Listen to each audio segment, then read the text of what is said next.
We're sponsored today by Always Forever Maybe, a new novel from Anika Moroz Risi that explores a love that turns toxic. Bets meets Aiden and knows right away the two of them are infinite, but her best friend doesn't agree and finds Aiden possessive, controlling, and needy. As their relationship gets more intense, Bets must decide if Aiden's love is worth the price. You can find Always Forever Maybe wherever you buy books. Very happy to tell you about a podcast I've been a long-time fan of. It's Mental Illness Happy Hour. I think a lot of Beautiful Anonymous fans are going to click with this, especially if you like the part of me that's been open about mental health. You will really, I think, be fond of and appreciate this podcast. It's a weekly podcast hosted by a comedian named Paul Gilmartin. It consists of interviews with artists, friends, and the occasional doctor. I have been a guest on this podcast. It was one of the early times that I opened up about all my mental health. I would go so far as to say that being on this podcast helped me feel comfortable putting this stuff out there in the way that I have. The show is geared towards anyone interested in or affected by depression, addiction, and other mental challenges, which are so prevalent in the creative arts. Psychology Today calls the show remarkable and says it normalizes what so many others feel but have been too fearful or ashamed to express. You can find all episodes of Mental Illness Happy Hour 1 year and older and ad-free only on Stitcher Premium. Go to stitcherpremium.com/mentalpod. Use promo code STORIES for a free month of Stitcher Premium.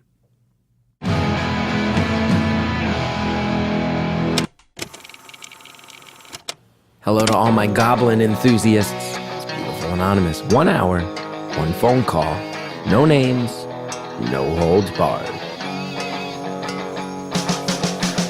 I'd rather go one-on-one. I think it'll be more fun, and I'll get to know you, and you'll get to know me. Hello, everybody. Chris Gethard here, welcoming you to another episode of Beautiful Anonymous, a show where you listen to a guy talk on the phone with other people. It's all about listening around here. It's all about listening, so thank you for listening. I want to say thank you right out of the gate to everybody who I met last weekend. Many, many listeners to the show came out. I had shows in Bloomington, Indiana as part of the Limestone Comedy Festival, Chicago, Illinois as part of the Onion Comedy Festival. And I tell you, I met so many Beautiful Anonymous fans, and that always means the world. I met a couple callers, a couple past callers, leaned over, whispered in my ear, hey, I called the show. Couldn't believe some of the people I met face to face. They know who they are. And I met a whole lot of listeners. And I thank you guys for listening, coming out, and what all of them will tell you. Any of them will tell you. If you go in that Facebook group, there's people posting about those shows. They will tell you that I am much better on the phone in the safety of a private booth than I am having conversations with 100 people back to back to back 100 times. But it's really nice to meet everybody. Thanks to one person, is it cross stitch? One person made me a nice cross stitch of a telephone. I think it's called a cross stitch. I am not on the road this weekend. Next weekend, I'm at the Helium Comedy Club, St. Louis, but I will talk about that more closer to the date. But yeah, I'll be in St. Louis soon. Last week's episode was Charity Laundry. We had a caller who had a tough past, trying to build a better future. It was a really interesting call. If you're a member of the Beautiful Anonymous Facebook group, guess what? You go in the discussion thread for that episode. The caller actually sent a message anonymously, and the mods have posted it in the discussion thread of that, just talking about the reaction and thoughts and see. You know, it's always interesting to hear from a past caller about what it's like to have the public dissect things you said off the cuff in the moment while you were just freewheeling and nervous. But that very thoughtful post he sent over is in there. So go check that out. Thanks to everybody who's a part of that Facebook group. And thanks to the mods who run that group. Not always an easy gig. And I really do appreciate everybody who's a part of it. This week's episode, I got to say, this was, I think, probably one of my favorites. I probably had the most fun. I felt real chemistry with this caller. We were joking around. I'll tell you what, here's something people don't talk frankly about, is money. That's not a thing that you hear too many Americans just freely talk about. This person has some real life changes that happen that revolve around money. And, this show often goes dark, where maybe you might say, oh, this is a person who lost all their money. No, what happens when you go in the other direction? What happens when a lot of your values are rooted in not having money? And then all of a sudden that changes in a big way, a bigger way than you ever see coming. It's a real interesting call. I liked it. I think you're going to like it too. Let's everybody go ahead and listen in on the strange, overwhelming world of the Chillionaire. Thank you for calling Beautiful Anonymous. A beeping noise will indicate when you are on the show with the host. Hello? Hello? Hi. Hi, how's it going? It's going all right. How about you? That was a very honest response. I can't wait to hear what's behind that. How's it going for me? Let's see. Let's see. You can see my voice is blown out a little bit because I tell you, it was my birthday yesterday. And me and a whole bunch. Oh. Yeah, it was nice. The big 3-8. One of the big ones. Not one of the big ones. Nice. I went to Medieval Times in New Jersey, which is a restaurant where you watch knights fight while you eat. And I screamed my head off. Which knight were you assigned to love? I was assigned to love the Red Knight, and no spoilers. I tell you, I was leading the charge to the point where the Green Knight kind of came over and was staring at me in a way that was telling me he really wanted me to shut up and stop taunting him. And then the Red Knight takes a very strange turn. I haven't been to Medieval Times in a few years, and they have a new storyline that takes a real weird curve, and the Red Knight, it was hard to cheer for him after a certain point, but it was a weird night. It was a weird night, but yeah, that's why my voice is a little blown out because I was screaming from my my marbles over at Medieval Times in Lyndhurst, New Jersey. You ever been to Medieval Times? I have, and I feel like there's something really funny about the fact that I think that Medieval Times is best designed for kids, but everyone who enjoys it the most seems to be like very adult, very, very much so. And I was like 25 when I went for the first time. I thought it was the best thing ever. I realized that because I grew up in North Jersey and they opened one there in 1990. Last night marks my 5th or 6th time at Medieval Times. That's too many Medieval Times. It's too many times for Medieval Times. I feel like, yeah, that's extremely impressive, actually. Thank you. Because thank you so much. I've heard multiple times that it's like a script that is followed out, right? They changed the script. The script, to my knowledge, was the same from 1990 till the last time I went, probably around 2012. Then last night, the script was very different and very concerning in some ways. And if anybody else has been there since, I looked it up. They changed the script in 2017.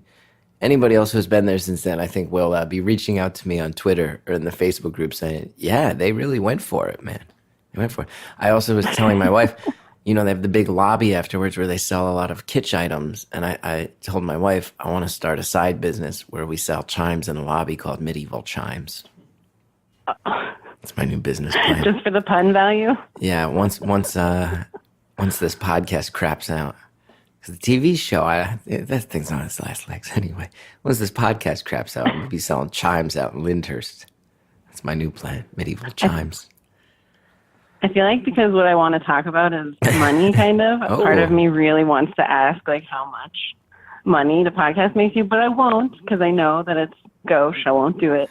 Whoa. I won't do it. Well, if you're going to, I will tell you, it makes a lot more than I thought a podcast could make. I did not know how booming of a business podcasts were. Everybody in comedy has had podcasts for years. I stumbled into this one, and then once it was featured on This American Life, really exploded, and it kind of got put in this upper tier. And I tell you, it's my living. It's my living. I don't know if naming numbers is something I'm comfortable with. I'll say... Yeah, no. I will say I make as much on the podcast as I make on a TV show, which I think is pretty shocking. Wow. That's amazing. It tells you I make a little more on this than you would think, and that TV may be a little less lucrative than you would think. Yeah, for sure. I mean, that is kind of what I would expect to some degree, just because I feel like media platforms are changing so quickly. TV is a little bit more of a crapshoot. It is. And I think everybody's trying to figure out how people consume TV in 2018 because we've got a lot of cord cutters and a lot of people streaming in this world, and it's a tough world to figure out. It is. It sure is. You want to talk about money, which, as you say, touchy topic, touchy topic amongst us Americans. It's super touchy. It's extremely touchy. And I realized a couple weeks ago that, I think that we all like to, dramatize like what's most interesting about us. to call in a show like this, or even just like you're meeting someone new, like what's most interesting about you, think about it. And like, that's kind of what calling into the show asks you to do. And I was just like, you know, maybe the unflattering fact is I think that money is what's most interesting about me. It's not what at the front that I put up when I talk to others, because it's not how you make friends, right? But it is really strange, this like weird second world of finance and money that like I think a lot of us are afraid to talk about with others. So explain what this means. Because not many people say that money is sort of the core story that surrounds them. I think this is interesting. What do you mean? What do you mean by that? I don't get, like, what does that mean? So yeah, I know that it requires a lot of backstory, but I think so. Like I grew up in extreme, I think is for like the country standards, extreme poverty. I from a really poor southwestern state, and I have a father with schizophrenia who actually, I just want to like from the outset say that yes, he has schizophrenia, but he's like pretty high functioning, and a lot of my job now is just like keeping him stable and happy. And you would not guess that he has schizophrenia when he's not having an episode. So just like I get a little tired of like fighting back against people who like picture a schizophrenic person as like being like someone you can't have a relationship with, and it's not like that at all. But he has schizophrenia, and so when he would go through really intense episodes, my parents and I would just end up homeless in the southwestern state. When I was really young enough that like it didn't bother me nor traumatize me, because like when you're a kid you don't know what it means when you're really, really young at all. And my parents were really loving, so it didn't really, I can't really even label it as like a traumatic thing, to be honest with you. But it was like a thing that I felt like was in my wheelhouse of like something driving me. You know what I mean? Like there's those things you like reach back into in yourself to like push you forward, to like go after your dreams and success, and stuff like that. And so I was at this really prestigious music conservatory out of my own effort and stuff like that, because like this poverty, this like world of poverty, just like I felt like it was my secret weapon, just like wanting to push past stuff. I mean, a very American dream. Like I wanted to push out of this circumstance, and it felt like totally possible, and I was doing it. And then all of a sudden, out of the blue, a relative I'm not close with at all died suddenly and left me everything. And it's changed my life in ways that are very, very strange. And I feel like people don't get to talk about these things. Like I don't have that magical power behind my story anymore at all. Wow. So you went from living like a Steinbeck life, southwestern poverty, a specific type of poverty that is part of the American story, like the Dust Bowl area of the country, to all of a sudden it just flips and it affects your identity. Oh yeah. Now you're anonymous. You might be more comfortable. I'm not sure. If you're not, that's fine. Are you comfortable sharing how much money you came into in this sort of like overnight incident or circumstance? Yeah, I was thinking about that a lot while I was on hold, but I'm going to try my best to keep myself anonymous. And then to a certain degree, I think it's okay. Like I'm starting to, I'm 30 now, and this was about 8 years that this happened, 8 years ago. And I'm starting now to realize that like, I'm a really honest person, and it's almost like this force. I'm being forced to like keep this really huge secret almost. And I'm starting to realize that like I'm going to be as anonymous as I can be, but I don't think that even if people look at you differently or if they judge you, that if that's necessarily worse than just being honest with yourself. So yeah, I came into literally $1 million all at once. So you all at once. So you grew up in poverty. Yep. Southwest, hot, dry, relentless climate. You had a family that was a loving family, but a family that was affected by some mental illness that led to instability.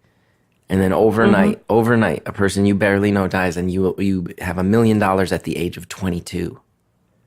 Yep. Mm-hmm. Wow. Yep. Wow. Yep. Now, a lot of time, I think here's a couple stereotypes I would say. In general, you always read these things that lottery winners, a lot of times it doesn't really change their lives long term because people who aren't used to having money just spend all the money, let alone a 22-year-old kid. If you gave me $1 million when I was 22, I would have spent most of it on comic books and alcohol. Oh no, I had quit drinking by the time I was 22. It would have been on soda and candy. Yeah, I definitely not. And I think part of the reason why I haven't been that way is, I mean, there's so many reasons, but one of the reasons being I came into money, but my parents did not. And so it's been a really confusing, like I'm their caretakers now, but I walk this really strange line where like they don't know how much money I inherited. It was my dad's brother who left me everything. And with this very specific, like cruel note in the will that he didn't trust my dad with money because of his schizophrenia. And so I like have sectioned it off. I immediately sectioned off, and I came in with $1 million after I had already like given a shit ton away, to be honest with you. And sorry, Sally, yes. But like he had a spouse that wasn't given anything, and I had to give, of course, I gave like half to her. And then it was very confusing because I felt like I had to make these like moral judgments about like, I was given this money, but do I deserve it? And I had to struggle with that for a really long time. And yeah, so I just kind of decided that like my parents, bless their hearts, they're amazing, but they are bad with money. And so if I want them to have any sort of like safe, successful, like later lives, like I'm going to have to be the one to dole it out. That's just the fact of the matter. So I just, I portioned out a good chunk of that for them that I consider their like emergency / a retirement money that I just like give them every month. But it's so confusing because they don't know how much money I have. And so they don't know, and I don't want them to, because I don't want them to feel estranged from me in any sort of way. I don't know how else to explain that. No, I get it. It's a situation where if people who are historically not responsible, who also have this connection with you, who find out that there is this money that to them might feel like a limitless resource, it's going to become a factor, whether anybody wants it to or not. That knowledge is going to lead to, conversations being changed by it, I would imagine, at least subconsciously. Yeah.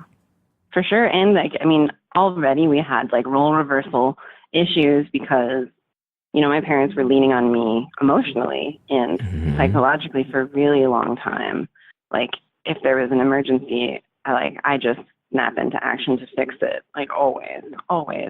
And that was before there was money. And now with money, it's even more so. Like my dad had to be hospitalized this year. And it was just like, yeah, I don't know. It's just like I had to call, literally, I'm in a different state than them now, and I had to call the mental health pickup for them from out of state because they're not great at responding to the emergencies that pop up. And so now there's this extra money piece, obviously, that I can give, which is amazing, but it feeds into this role reversal thing, and I don't want it to be too extreme. So what, you may have mentioned this. Do they know you inherited any money at all, and they just don't know the amount? Oh, yeah. So they know you have... Yeah, they did. I mean... Okay. Yeah. No, they know that it's a lot. But I think because I'm talking like... I'm just trying to like emphasize the level of poverty, because I think that sometimes... I think poverty is different in different places, and, what people see as poverty in their hometowns is it varies. I'm talking about my parents couldn't give me like $5, $10 if I was in an emergency. Like I'm talking like no money. And so I think they know that I have a lot. but I'd rather let their imaginations and their scope of money imagine how much, rather than like blow their minds with this like unfathomable amount. So were you growing up as a kid, were you in a situation where it's like, all right, I hope that we have food tonight? Like, are we going to have food at the end of the week? It was hand to mouth.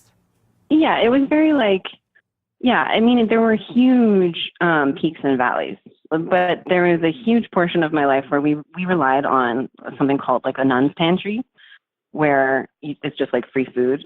And we weren't in church or anything, but we would like, I remember driving all around our town for the different free food boxes that you would get from different charities. And usually I remember it being called the nun's pantry, and like some of the stuff was rotten, some of it was good. But yeah, that's mainly how we made ends meet when things were rough. Wow. I gotta say, here's my first reaction, and so many questions, obviously. Here's my first reaction, though. Kudos to you. I mean, as I said, to get that amount of money when you're young, you're 30 now. Even 30, if someone handed me $1 million when I was 30, oh God, 2012, I would have been dead. I would have been dead with the way I was behaving at 32. If I had that money, oh my God, the amount of Adderall I would have bought that one summer. But we don't need to talk about that summer. Anyway, the amount of responsibility you showed and that you're still showing is incredible, especially when it sounds like you'd be within your rights to maybe have some feelings of bitterness. It certainly sounds like your uncle had some strong opinions, and it sounds like he wasn't even the one in the line of fire. You were, so kudos to you. I don't know how you've had such a head on your shoulders about all this. I mean, I think a lot of it comes down to identity, right? I mean, it's the same thing that I was saying. Like, if I didn't have some romanticized version of like my ideal self that did not involve money, in fact was like appalled by money, I think that I would have done the same thing. But also there's another funny story, like when you are 22 and you inherit $1 million, like people cart you around to a bunch of different lawyers to like scare the shit out of you. And it was very funny. It's like a cartoon sketch, to be honest with you. It was just like people like being like, now lady, like, just want you to know that some people buy islands and then they lose everything. I was like, okay, I know I'm not going to buy an island. Have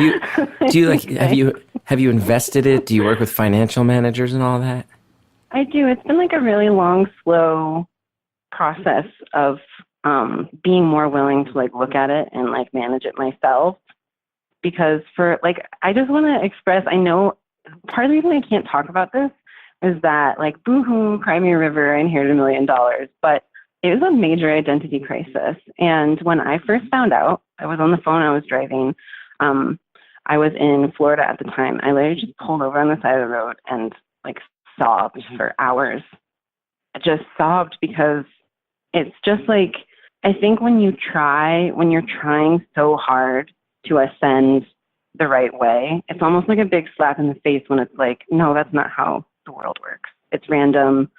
Like, this is how money works. Like, I had to take a semester off of my really prestigious school that I loved to just work and like make some money because I had like a 3/4 scholarship. And I just was like really struggling to make the last quarter, and I had to take a semester off. And it was just like all my like wishes and dreams were answered, but not by me. It was just like this weird, random thing. So yeah, it's an identity crisis problem. Yeah, I will tell you, I have not had the extreme swings. I never lived in poverty, and I was never handed $1 million out of the blue.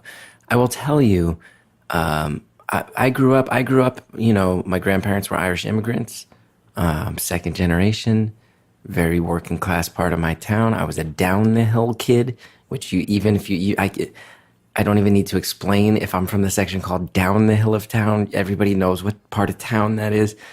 And you grow up, and if you're at that certain point on the ladder, you look up the ladder, and there is, like you say, a lot of romance in just disliking the rich. It's kind of, yeah, you kind of bounce yourself off them and go, okay, I'm not privileged, but I'm a harder worker. You know, I'm putting my head down. I'm real. I'm gritty. Those people are fakes up there. Those people don't know what it struggles. And then this is a true thing that still blows my mind. My father worked at a pharmaceutical company for many years, and the pharmaceutical company used to give people stock options as bonuses. And in my memory, People used to be like, just give us money. Why are you giving us stocks? It's dumb. And they'd get mad about it. And then the pharmaceutical company in the late 90s released a product called Viagra. And as you can imagine, the stock rose. We all remember that was a bit of a cultural sensation, and everybody cashed in on these stock options. And there were guys who worked at the warehouse who drove forklifts for 40 years, and they cashed out. They became millionaires. And I remember my parents moved to a different town, and the house was nicer, and we had more breathing room.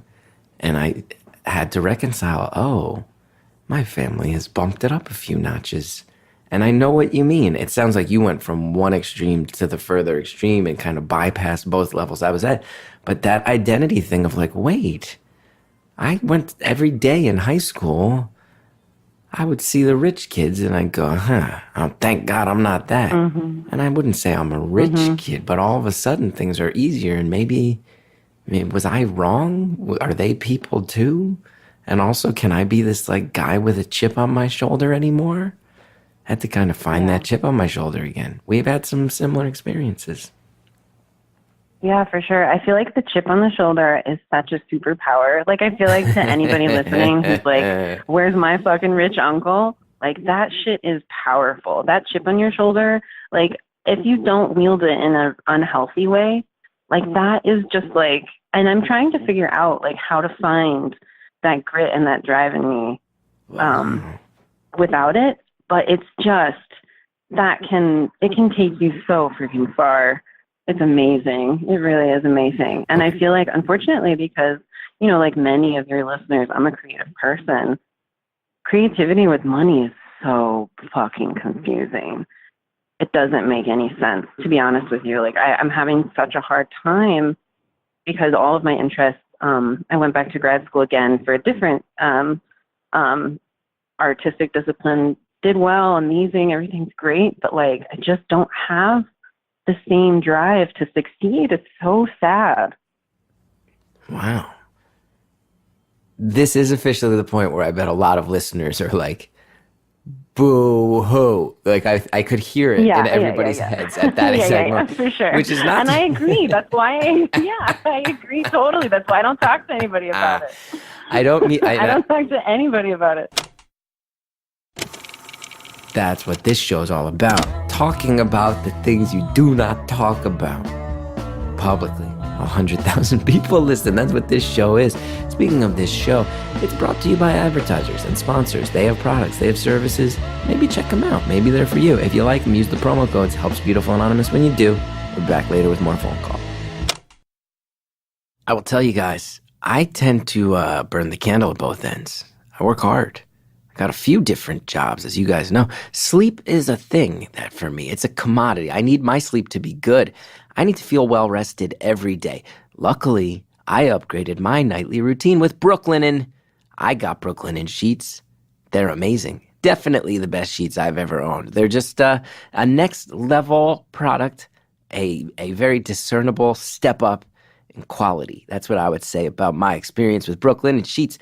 They're named the winner of the Best of Online Bedding category by Good Housekeeping. Brooklinen is the fastest growing bedding brand in the world, boasting over 20,000 5-star reviews. I'm not talking 4 stars. I'm talking 5 stars, okay? A lot of colors and patterns. You mix, you match, complement any decor.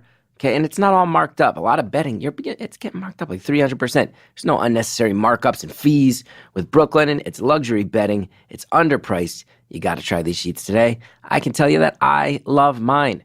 My Brooklinen sheets are the best, most comfortable sheets I've slept on. Brooklinen.com has an exclusive offer just for my listeners. Get $20 off and free shipping when you use promo code BEAUTIFUL at brooklinen.com. Brooklinen is so confident that they offer a risk-free 60-night satisfaction guarantee and a lifetime warranty on all of their sheets and comforters. The only way to get $20 off and free shipping is to use the promo code BEAUTIFUL at brooklinen.com. That's BROOKLINEN.com. Promo code BEAUTIFUL. Brooklinen. These are the best sheets ever. Thanks again to all of our advertisers. Now let's get back to the phone call. Yeah, I agree totally. That's why I don't talk to anybody about it. I don't talk to anybody about it. And I hope as you and I talk, I'm not trying to invalidate your feelings at all. But that is the official line when someone hears the sentence, making art with money. Man, is it confusing? There are a lot of people who listen to this who like work in auto plants or work in retail jobs who are like, oh, is making art when you already have $1 million tough? Is it? Yeah. Really? Because my manager yells at me, and that's tough too. But you get that. And again, yeah, I do. I'll tell you. I do. I'll tell you again, me opening up a little bit, again, not $1 million swing. When a couple of years ago in my life, I had a public access TV show. That's what I had. And then all of a sudden that TV show got on cable, and this podcast blew up the same year. Similar thing.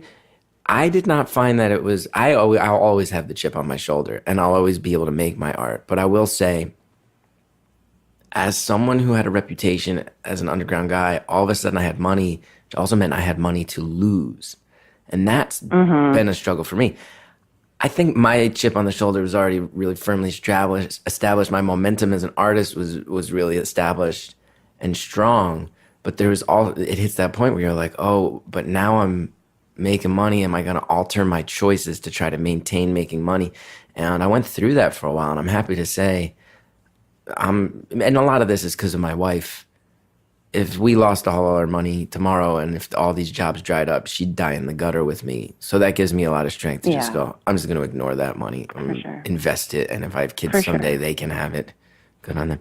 Hey, but before we move on, because I want to talk about that, but I do want to know, what was your uncle's deal? What was this guy that you barely knew, left you all the money, who's bitter to your dad and his own wife? Yeah, so my uncle, both of my parents, they grew up, my dad and his brother, they grew up in like California coast. Like they had money. My dad's dad was a JAG during World War II and was really successful afterwards as a lawyer. And his mom was like crazy brilliant. She like, I don't know. Anyways, they had money. They both had money. And I think that like my dad, and it's like just really interesting the way we build, I think, identity stories around class, even in the U.S. where maybe especially in the U.S., but like my dad kind of broke the cycle of wealth. He kind of broke out of it by basically just by being, not necessarily that he didn't want it, but he's just a really sensitive individual, and he actually had like trauma-induced schizophrenia. He had a really bad motorcycle accident when he was in, he literally, this is kind of fascinating. He was in his like final semester of his PhD for psychology when he was institutionalized. Wow. So, yeah. Psychology of all things. Like what's that? It's like there's some bitter irony in it being psychology, huh? Yeah. Yeah, for sure. And so then he was institutionalized, and he kind of broke this elite, I guess, identity that his family had, and he like drove out to the middle of nowhere, Southwest.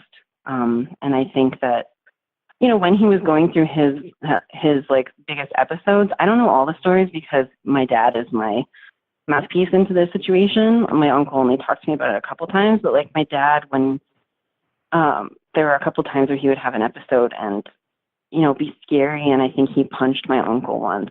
And I think my uncle just like didn't get it at all. Like not at all. He didn't, there was no understanding of schizophrenia. And I think that he just saw my dad in like a really stereotypical threat kind of way. Mm-hmm. Mm-hmm. And then he gets older. He's got this family money. Does he not have kids of his own? He does not. He's like what I would describe as like the 40-year-old virgin. That you're like, I'm pretty sure that this is the 40-year-old virgin story.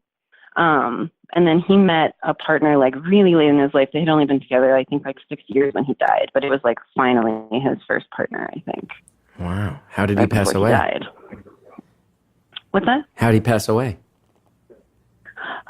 Yeah, it was kind of a fluke accident, and he had a blood clot in his leg, and they went to the emergency room, and one nurse came in and was like, "Oh, is he allergic to blood thinners?" And his partner was like, "No, I don't know. He's never had any before." They're like, "Okay, well, we're going to give this tiny test shot before we give the vial." And next nurse came in and gave him the vial, and he died from an allergic reaction.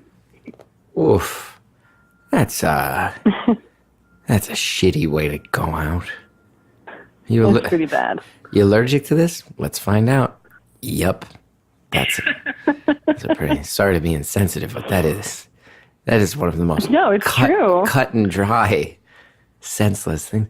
So he hasn't been with the partner so long, so the will is set up to protect the family still, and then you get the money, even though you weren't that close. I think it was I think part of the confusion too, I think it was like an emergency will. Like it wasn't super thought out, like, there weren't too many moves in it. I think like you might make it a little bit more complex if it was something you were really planning and thinking about. Yeah.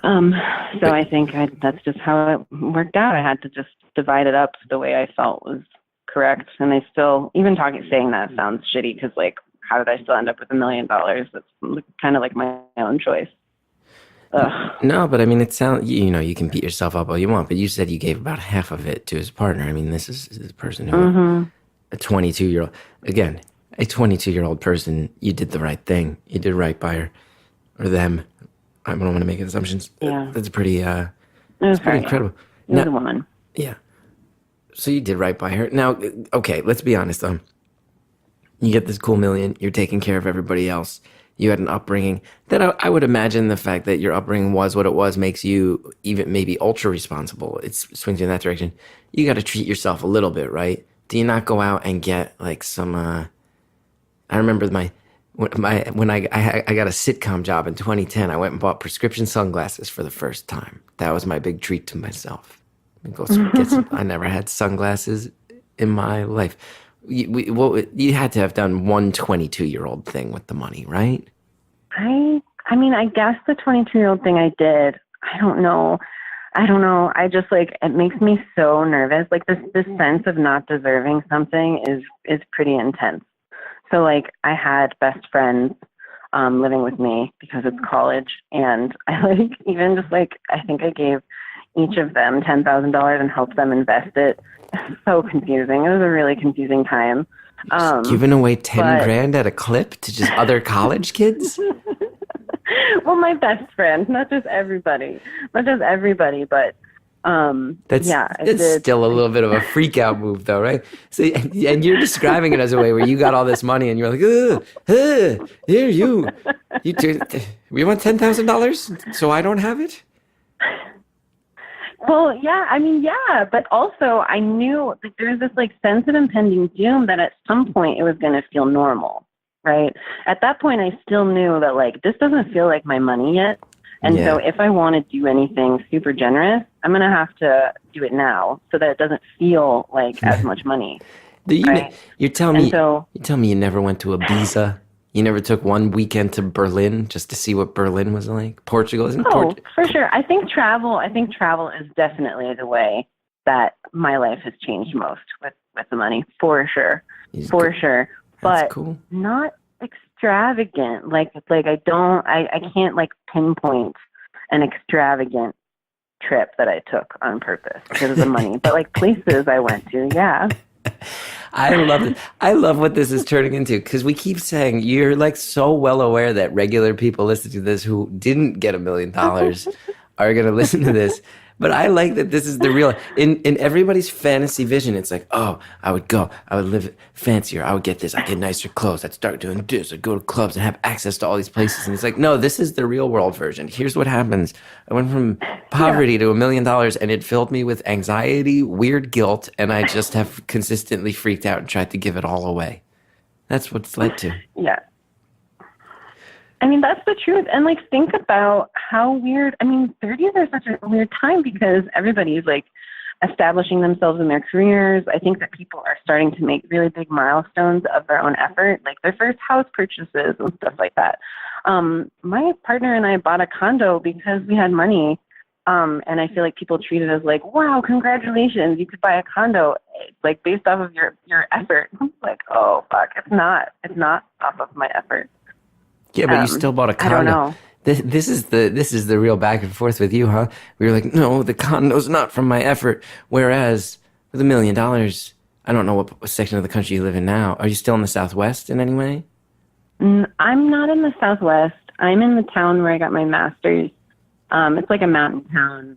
I'm in Colorado. No matter where you are, $1 million, you don't need. You could go have like a house up on a mountain with a whole bunch of land, and you're sitting here. Oh, like, for sure, yeah. And you're like, no, I bought a condo, and I don't even deserve the condo. Wait, let me add doubly to this, and I'm going to out myself. For very, very close people. But maybe that's it. I mean, that's the really scary thing is that, like, I think a lot of people call into the show and it's like fine if really close people recognize you. It's not really the same for me. Like, no, like even my best friends who are going to hear this, they're going to be like, shit, I didn't know any of that. It's fine, I guess. Look at that. Look at that. But yeah, but my boyfriend of 9 years, after we had been together maybe 3 years at this point when this happened to me, no, I guess just 2, something like that. We had been together nonetheless, and I didn't know his financial situation. And his dad is an immigrant from, and he was killed by a sheriff running a red light when he was in high school. And so he very similarly inherited money all of a sudden, partially from a lawsuit against the state and partially because he was a surgeon and he had money. And so we're both navigating. I mean, I'm so grateful for him for many, many reasons, but he literally same exact situation as me. Wow. What a lucky thing that you're with someone who is weirdly experiencing the same thing. So what, yeah. Can I, do you like, you ever go see a shrink, try to sort this out? Oh, of course. You're like, no, I'm a poor person with the anger of a poor person and $1 million. Help. Yeah, for sure. And I mean, I have to admit, like, I'm highlighting this. I'm highlighting this because I think that, you know, it's something I don't get to talk about very much. Like, yeah. I'm highlighting this in a way as if this is my main, like, truly my main, like, identity point. And that's not really true how I live my life. It's just like, it's the main piece of my identity that I don't get to talk about with very many people. And I think we can all hear, everybody listening, I think, is in agreement that you seem like a very good-humored, well-rounded person. And we can all agree that this makes for an interesting podcast. So thank you for that. Yeah, I was like, I should probably talk about it. Yeah, at least in this format, so that you're not going to tell me about all the things in your life that don't involve $1 million. Like, I know I live a life that doesn't involve $1 million. I know what it's like to go on the subway and eat at Subway and do there's nothing that involves the word Subway that rich people ever come within sniffing distance of, huh? I just realized that. They don't take the Subway. They don't eat at Subway. I know what this is. I eat at Subway. Look, that's why you're the cool millionaire. You're the chill millionaire. You're the Chillionaire. You're the Chillionaire. That's my new nickname for you. God. You're the chill millionaire, chilling in Colorado. So wait, let's talk about your art. You had said yeah, I enjoy it. Bask in that. You just got a dope nickname. You're the Chillionaire. Enjoy it. Tell your boyfriend he's the only other person you can talk about it. Tell him he can use it. A gift from I'm into it. A gift from your old pal Gethard to you. You're the Chillionaire. Now, you had been going to school for music. You said you switched to another artistic discipline. Can I ask what that is, if you're comfortable? Sure. Yeah. Yeah, it's fine. I, like always, so just as a little bit of background, I was always doing music performance. I played the trumpet. And always in the back of my mind, I was like, but I also just like, I love literature so much. And so I was like double majoring in English where I could. I don't really want to explain the situation too much, but basically I came out with literature and German also as disciplines, and then I earned a Fulbright to live in Germany for a bit to teach English, and it just kind of sent me off back, reminding me like how much I love to teach, and I just love English so much. And so I kind of decided that where I couldn't find some of the passion to like create as much, I could definitely find the passion to help. So I want to, like, yeah, teaching English is my jam. But I can connect some of these dots. Here you are. You're this kid. You can see your family had money, and you know that, but nope, your dad had an accident. And now you're going from church to church to make sure you got enough to eat tonight.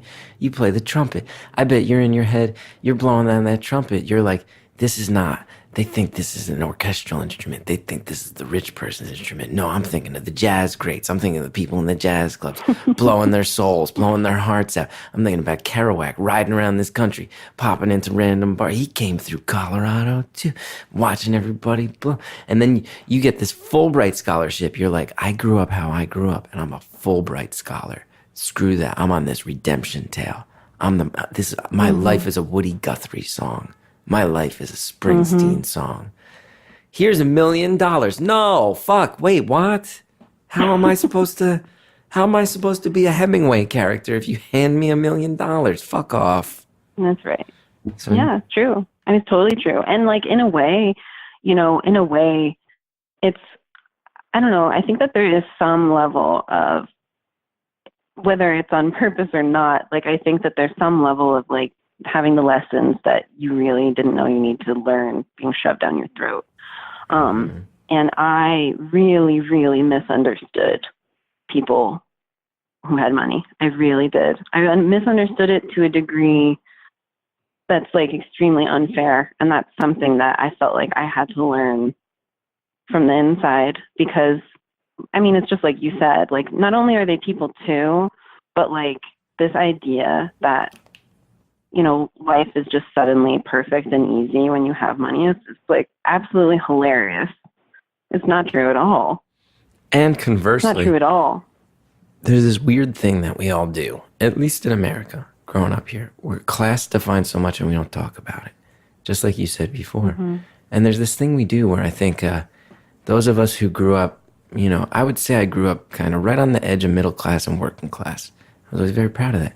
Then you look at the people who have a little more money and you're like, man, you didn't work for it. You're looking down your nose at me. What do you know about hard work, this and that, and blah, blah, blah. And then we all know, I think there's a very public thing right now too, where you can see that there's, maybe some people with wealth look at people in poverty and go, what did you do to deserve it? What life choices have you made? You're trying to live off my welfare. There was just that lawyer in New York yelling that insane stuff.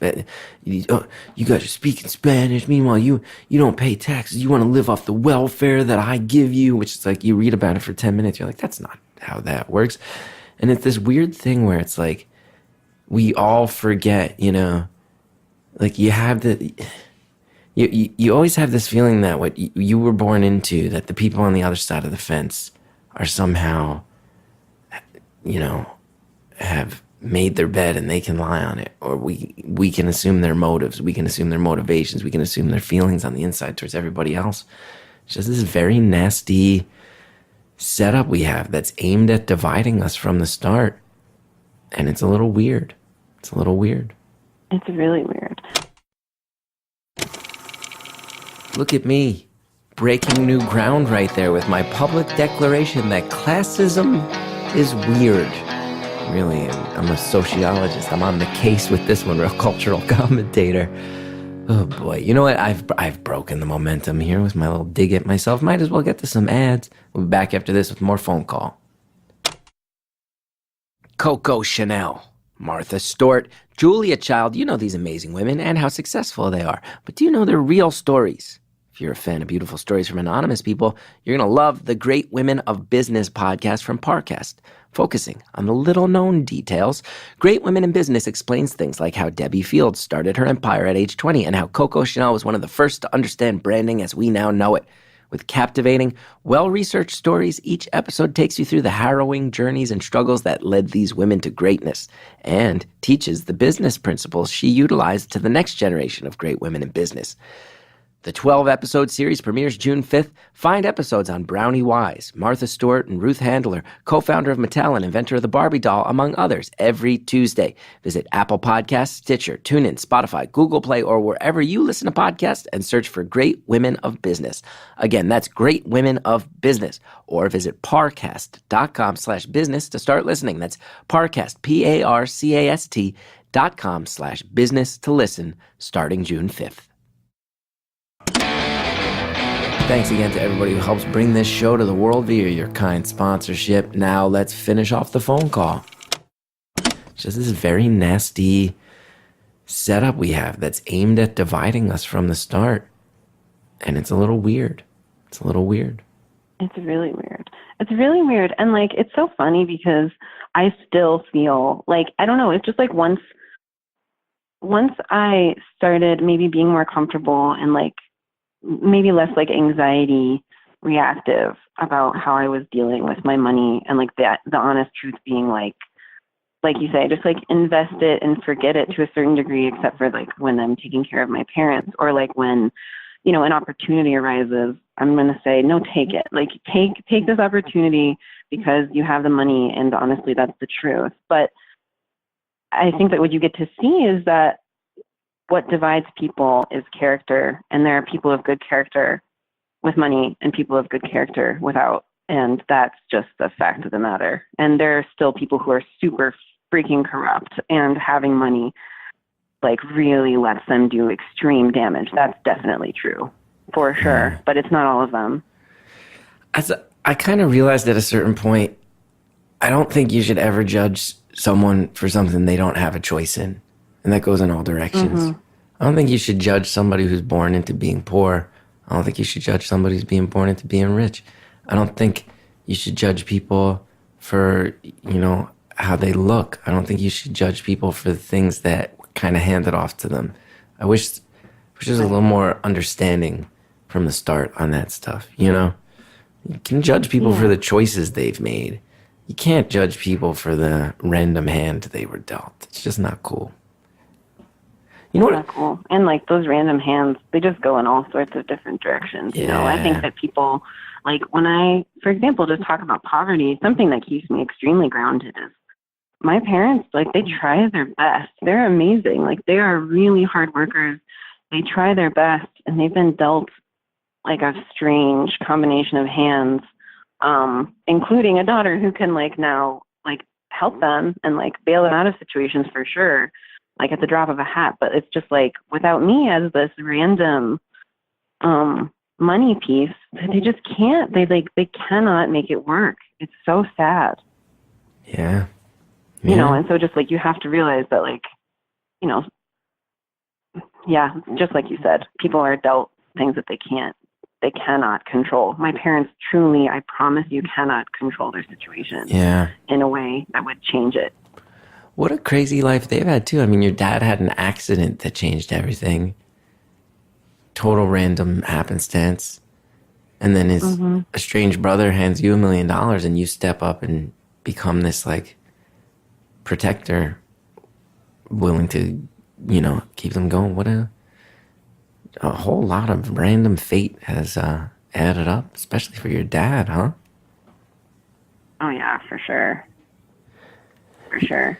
You know what's interesting about $1 million? You know what's interesting? Oh, sorry to cut you off. Oh, no. I didn't really have anything interesting. You know what's interesting about getting $1 million when you're 22 years old? You're going to be alive probably, 50, 60 more years when you're 22. And $1 million is a ton of money. I don't know if it's enough to get you through 60 years. Right. You still got to work. You're not Scrooge McDuck. You're not like putting on a bathing suit and doing swan dives into coins. No. It'll last a long time, but that could dry up. Oh, for sure. Absolutely. Absolutely. I do think that that's part of, I mean, it's just like you said, like when you have money, there's anxiety of losing it. I feel like,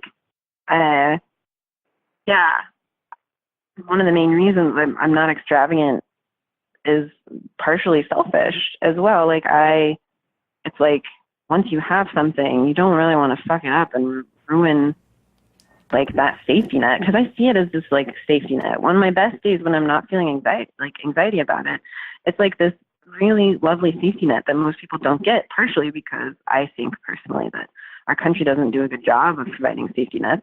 But I have it. Like I have this gorgeous safety net where I can try all the things I want to try, take a little bit of risk when it seems rational. And I have this thing to like lean back on, but I want to have that for as long as possible. Yeah. I tell you because I like I said, public access and the years have built. Here's my weird anxiety. I think you might appreciate this more. I don't think I've ever told anybody this. I don't think anybody knows this about me. When I started making money, I just stopped looking at my tax returns. I have no idea how much money I actually make. I don't know. The first year that I was making decent money, I was like, I'm just not going to look. I'm just not going to change. 2010, I got a sitcom, and I was making so much money on it. I was like, I don't want to know. And I just kind of stopped looking. Like, I know that I pay my mortgage now. Once I bought a house, I had to kind of look up. Like the past 3 or 4 years of tax returns, I had to go back and look at them to get a loan. And I was like, oh, I've done okay. All right. But I was just like, I don't want to know. I just kept living in my shitty 1-bedroom apartment with my other comedian, or 2-bedroom apartment with my other comedian friend for years. It's like, I think I know I have a bunch of money in the bank. I don't need to know how much I actually make. I want to keep, like you said, I want to keep living as this angry young comedian. I don't want to know that I have a little more breathing room. I got to make my jokes, man. So where's your art at? I said we would come back and talk about it. Where's your art at? So you're teaching now, it sounds like, but you're not doing your art as much, and this money has become a roadblock. Yeah, it is confusing. I think that like again, it's like good days and bad days, right? I think that on my best days in terms of how I view myself in this situation, I don't know, I really like Virginia Woolf, and she has a quote talking about how like essentially a woman needs money in a room of her own to create. And like I think about that and I'm just like, I was given it and you better use it, sort of thing. I was like freelance writing before I went back to school. I'm kind of like finishing people's ghostwriting is so fun.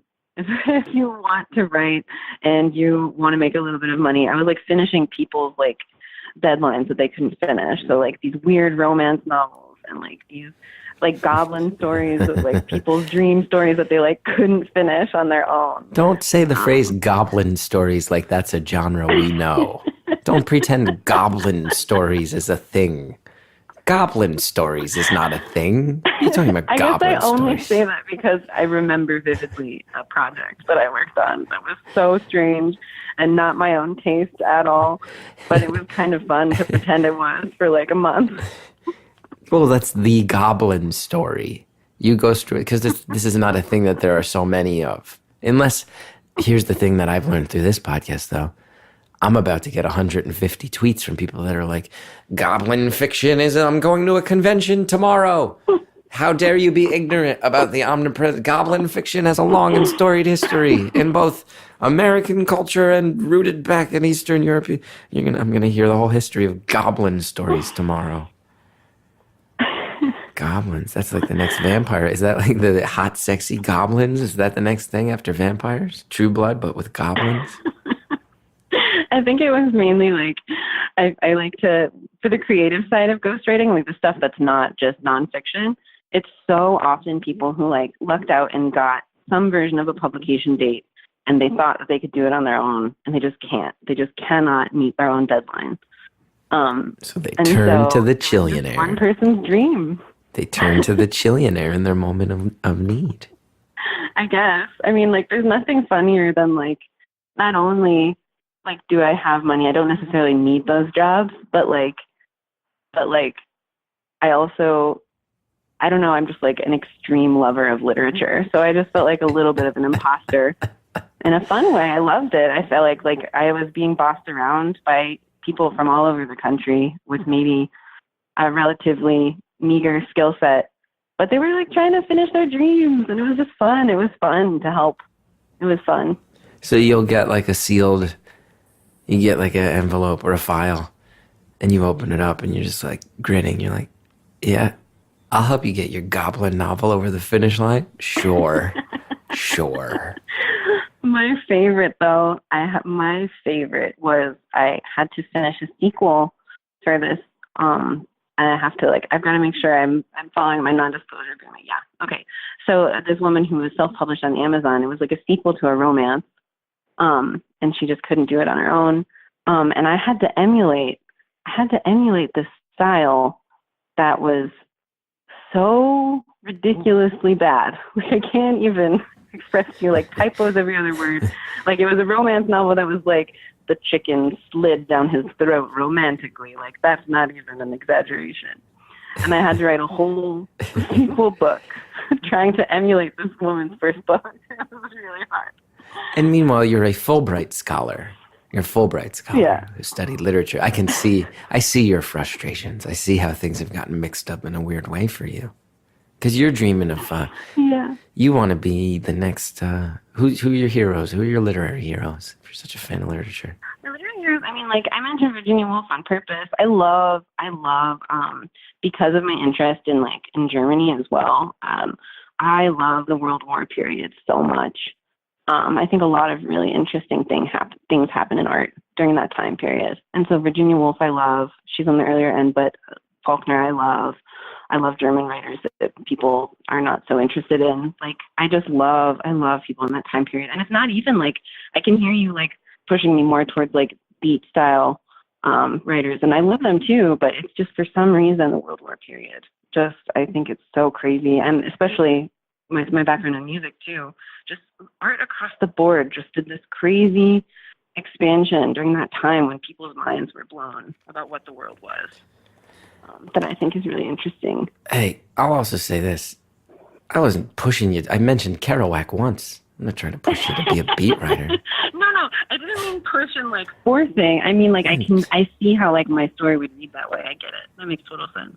Yeah, it's an American tale. So what are you gonna do? What's your? We have 8 minutes left, by the way. You and I could talk all day. Okay. We got some conversational chemistry. We could talk all day. But in 8 minutes, what's the plan? What's the plan? How do you capture your own mojo back? You're trying to be the next Virginia Woolf, and you're having a lot of fun jumping in on other people's projects, and we're giggling about it. But I'm sure there is some.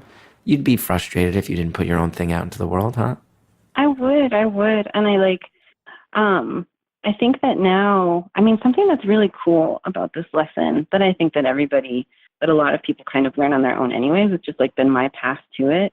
I don't know if, I think that the story of Rags to Riches, as a work of art itself, I don't even think that that's the story that we need anymore. People should still tell that story, and it's true, but it's I kind of saw that as the only story, that American dream story. And I'm trying to find a way. I like to write. That's just straight up. I've been published in a couple different disciplines, not super crazy, nothing like that. But I think I really, really, my big thing, one piece of work, one novel, just put it out there in a really honest way that doesn't, I think that doesn't romanticize my poverty in a way that I used to. That's really my big goal, to be honest. Yeah. You know what? One thing. I wonder if you'd agree with this, because you're as someone who has gotten progressively more successful, is very thankful for it, but who also has those feelings. You know what? One thing I would take away from for anybody who is listening, who maybe does have some artistic goals, and is feeling the fear, the frustration right now. I wonder if you'd agree with this.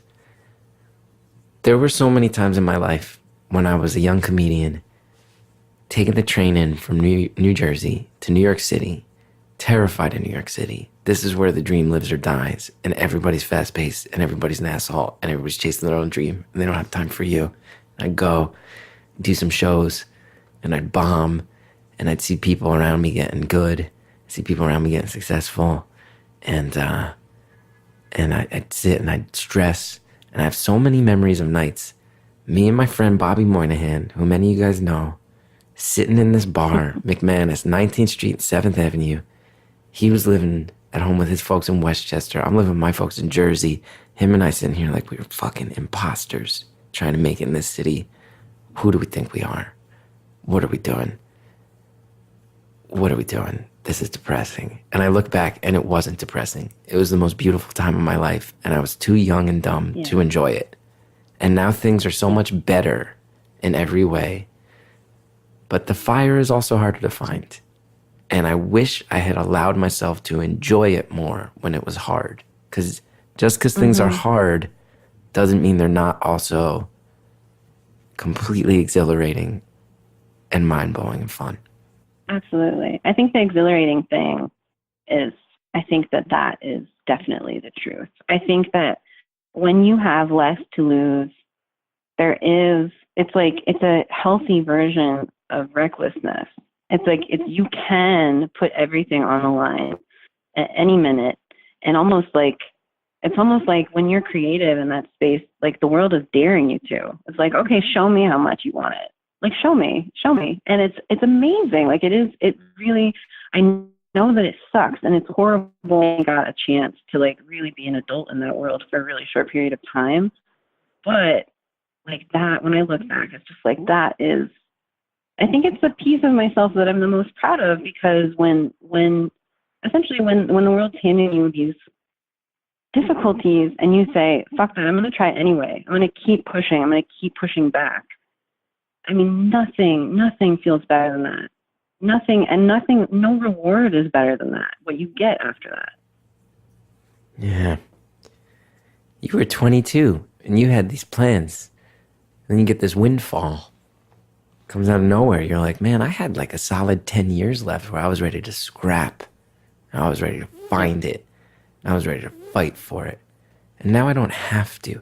And that's one of the things about being an artist that I always say.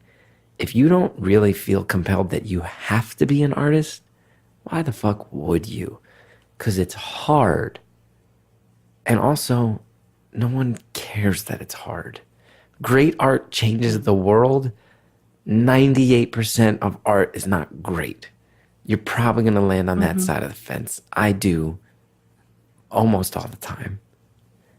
Why? It's so hard. Why do it? $1 million fell out of the sky. It smothered the fire out. You drop $1 million on a small fire, the fire's going out. Yeah, and it's weird because like there's still embers. Like if we're gonna follow that analogy, like there's still embers. But it's different. It's really different. And I'm just trying to figure it out. I mean, I guess the answer to your question a few questions back is like what I'm gonna do.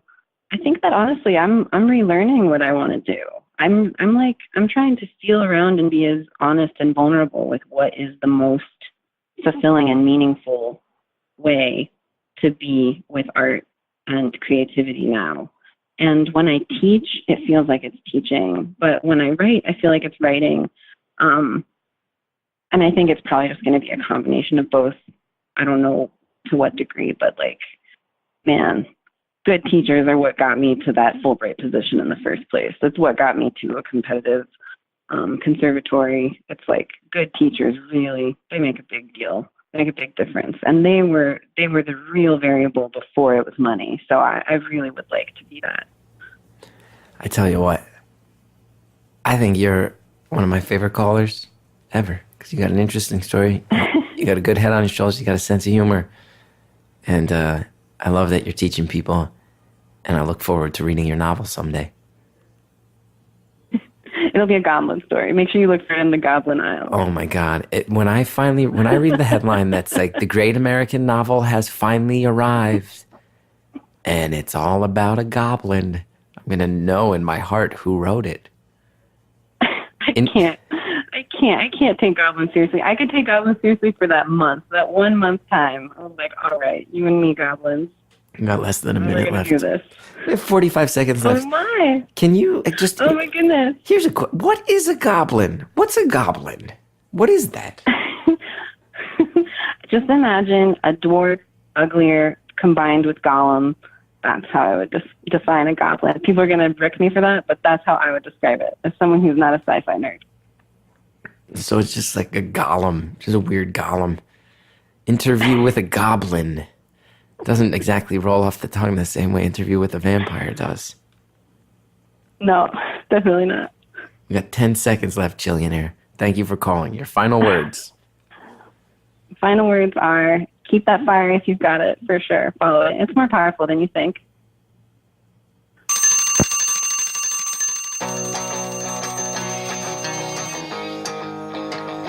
Caller, thank you so much for calling. Thank you for being such a gracious caller with so much humor. It's fun to talk to you. Really, I think it's right. You told us a story that everybody's dreamed about. And the reality of it is just different. Thank you so much for opening up. And good luck to you with that novel. I'll be keeping my eyes peeled. Thank you for calling. Thank you, Jared O'Connell. Thank you, Harry Nelson, for all your help putting this show together, the secret backbones of the show. Also, thanks for coming to the Chris Gethard Show offices. Help me out there. It means a lot. Thanks, Greta Cohn and Reverend John DeLore for building this show. Thank you, Shellshag, for the music. Thank you to everybody who listens and supports the show.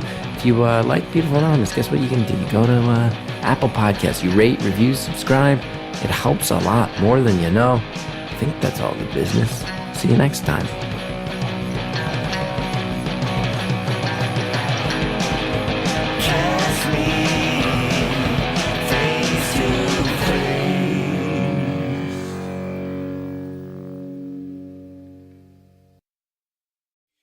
Hey everybody, it's Chris. As you've probably heard, got a new series, Beautiful Follow-Ups. We're following up with some of the all-time great callers from the history of this show. Here's me saying hello to a bunch of them. Thank you for following up with Beautiful Anonymous. Hey, Gaff. Hello, old friend. Hello? Hello, this is... I'm not supposed to know that. It's good to hear your voice, Chris. I'm glad to be able to do this with you. Hey, it's Gethard. Hey, Gethard. Good to hear from you. Hey, is this the Puppet Master? This is the Puppet Master. How are you? Hey, this is Gethard.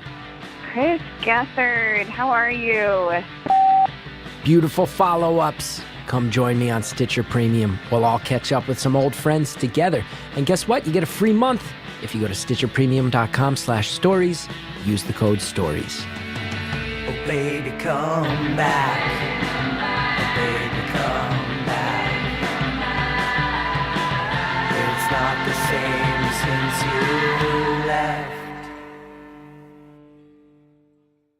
Hey, this is Arnie from the comedy podcast Hello from the Magic Tavern, a chat show I host from the magical land of Foon with my co-hosts Usador, the Blue Wizard, and Chunt, the Shapeshifter. Most weeks we interview adventurers, wedding planners, ambulatory trees. But this week we have a special episode. I am so excited to learn about the Earth lore contained in Pride and Prejudice. We're going to do a book club of Pride and Prejudice. And you said this is a well-loved book on Earth, right? Yeah, it's one of those books that people love or were forced to read, or more likely it's one of those I'm gonna get to it's. And some of our most beloved guests are returning to read the book with us and enjoy some drinks and food over book club. We have Flower, we have Crom the Barbarian. And Germ. You know who they are. Maybe you don't give a crap about what an academic thinks about Jane Austen, but don't you want to know what a wizard and a badger think about it? Not enough spells. Not enough grubs. Not enough sword fights. Whether you love Pride and Prejudice or have no interest in reading it and just want to listen to a book club go really off the rails, you'll enjoy this week's Hello from the Magic Tavern. We shall defeat this book!